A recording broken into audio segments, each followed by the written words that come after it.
and welcome to my interview with Joe Shaker.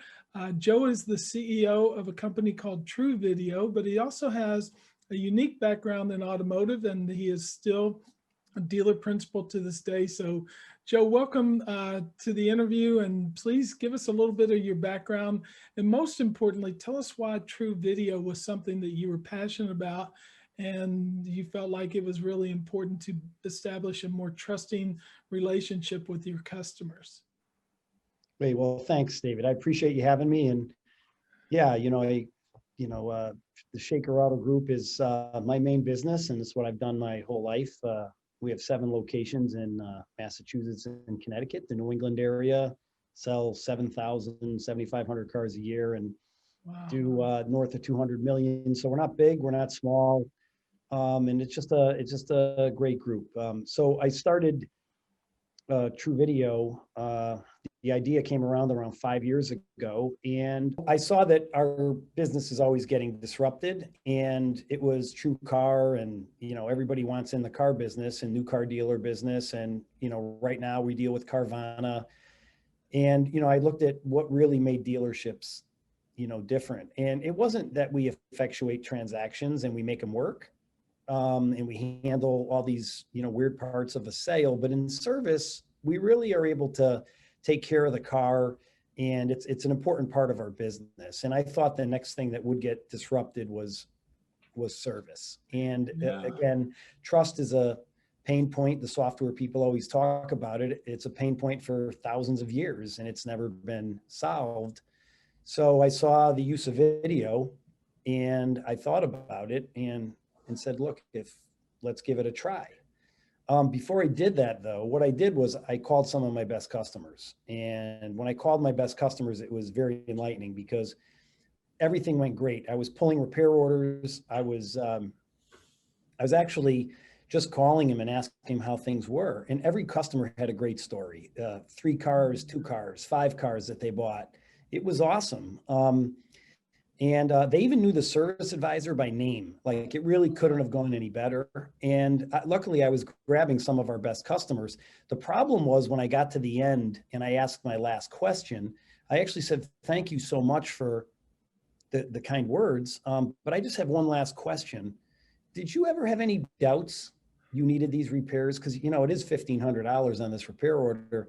And every single one of my best customers paused and said, well, hey, you're always going to have doubts. And that really changed everything for me, because at that point I said, if my best customers have doubts, what about everyone else? Yeah. And that really is is what brought us down this road of figuring out how to, conquer trust in our business and for any business for that matter. Boy, that makes total sense. So, obviously a lot of the tools that are out in the marketplace are not developed by dealers. And I think what's interesting about yours is obviously you can't walk away from that pedigree. When you think in terms of what you all did to develop it, yours is really a robust tool. It's not just video, and to call it even TruVideo is kind of underserving the full spectrum of what the tool provides.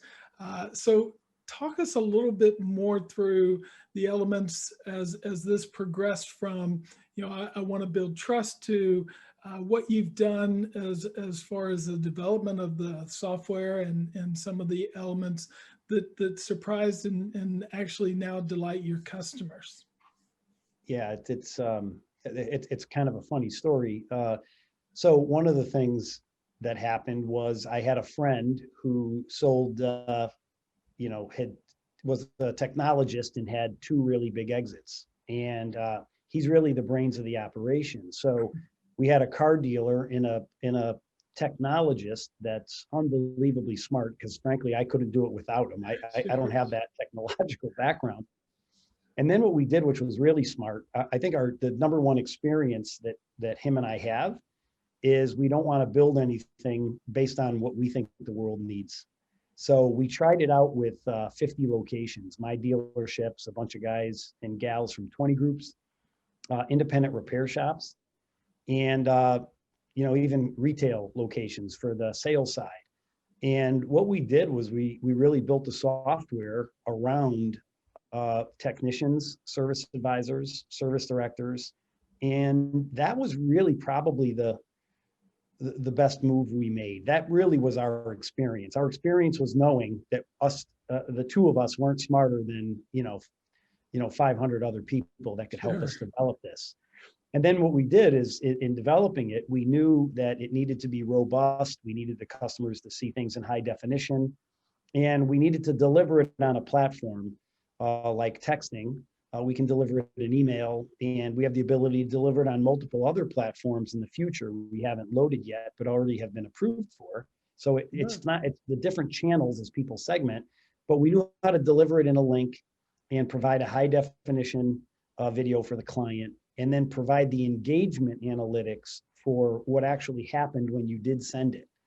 So it's really kudos and to everyone that helped us and all the dealerships and technicians. And then, really, that's been really the most amazing part, because everybody asks, hey, training my technicians, like, how do you get the technicians to adopt it? And why does TruVideo have so many videos? Like, what's your secret sauce? And I always say, listen, we weren't a texting platform that just added video. Like, anybody can Mhm. check that box.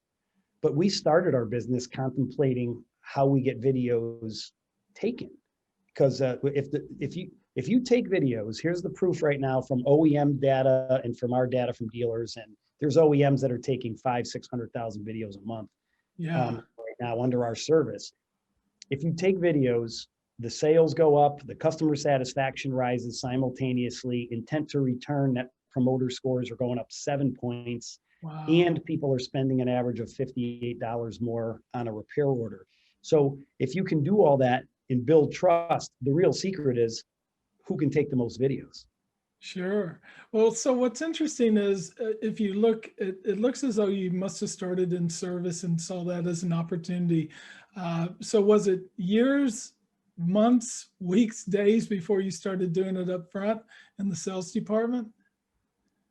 We were always doing it up front in sales, but it wasn't done very well. Yeah, People were sending files, and there wasn't any engagement. Like, I didn't sure. know our software, as soon as the customer opens it, it provides a notification. Customer just watched the video. So Yeah. it's the notifications and how many times people have watched it. We have a lot of RV customers, and I think the average view on an RV is 15 times in their sales department. Oh, Now, it's kind of weird for me because I don't own any RV dealerships, but sure. you kind of think about it for a minute. I mean, they've got countertops and bathrooms and kitchen cabinet. Like, Sure. it it makes sense when you think about it, but we don't have as many things in a car. Yeah. So it's Yeah. amazing how people absorb information. And what's neat is, if you think about our execution, we're doing a Zoom, and that's a live interaction as an Yes. example. But when you send a sales or service interaction, it has to be, we call it an at your leisure interaction. Customers can watch it as soon as they become available. They can watch it multiple times and absorb it at their own pace. Maybe they need to see a video 3 times to understand. They can share it, Yeah. and then it produces engagement and data on how they engaged with the communication, which we don't have on a telephone today. The manager looks over to salesman, goes, how'd that call go? Yeah. A lot I different. Yes. can't count on that answer. So I'm curious because I experienced it years ago. My son was away at college and he had some brake work he needed done on the vehicle that he was driving. So I said, could they send me a video? And they had already sent me one. I just hadn't checked my email. And even for someone who had been in the car business my whole career, it was just good to see that somebody was that transparent right from the jump.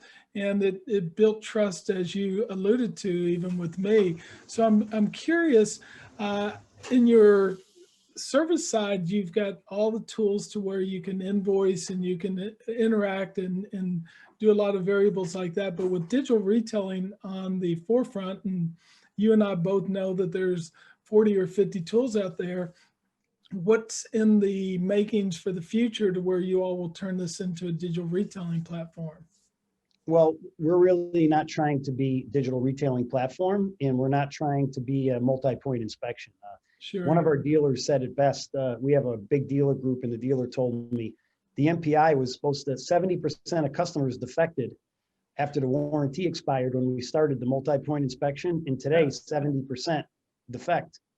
It hasn't worked. It's an internal document, and the customers are coming in asking for us to play them a song, and we're handing them sheet music, just play them the song. So I thought that was a great thing, and we're not trying to be a multi-point inspection, and I'm using that as an example. We're trying to replace the telephone. And in sales, I don't want to be a CRM, and I don't want to be a digital retail tool. But as a dealer, I don't let a CRM, an MPI, or a DMS control my telephone. I'm not going to let them control the future of communication, which is texting and video communication. I want the dealer to control that. Our sales and service platform has a number for service and a number for sales. So no matter which change the dealer makes in CRM or DMS or MPI solutions or whatever, we have dealers that do MPIs with a pen and paper. They don't do electronic, and we have dealers that do 50 million things and only use like 5% of it. So it's just one of those scenarios where our goal is to own the communication and focus on the communication. Because if you think about it, David, when you do think about it, the manufacturer makes the car, right? So if somebody gets into a Ford F-150 and they love the F-150, Ford really deserves the credit for that. Their experience with the vehicle is what Ford does. But we're viewed together, right? We're viewed as one. So the sales and service experience, the dealer owns. And where 95% of the sales and service experience lies? In the communication. When things are great and you're communicating well with the customer, great communication is how you own customer experience. It's not just the cappuccino machine for 1% or the leather chair for another 1%. It's 90% how well you can communicate with the client. And I think that's what we bring to the dealers by focusing on that, and then getting way, way high level by providing engagement data that's actionable. Like, hey, the customer watched that video on the car or the service 5 times, or they shared the video. So that's very important. Yeah, very powerful. Communications makes all the difference in the world. It sounds like I picked the right career to stay in according to your analysis anyway. We teach communications on a daily basis. So, Joe, thanks so much for spending time with us. It looks like a wonderful tool. Certainly want to encourage our viewers to take a look at it and reach out to you guys, and certainly visit TruVideo.com. Joe, thank you very much, and I hope you have a good holiday season, and we hope you have a very prosperous 2021. Thank you so much, David. You as well, and hope to catch up with you in person soon. Sounds great. Bye-bye now. My pleasure.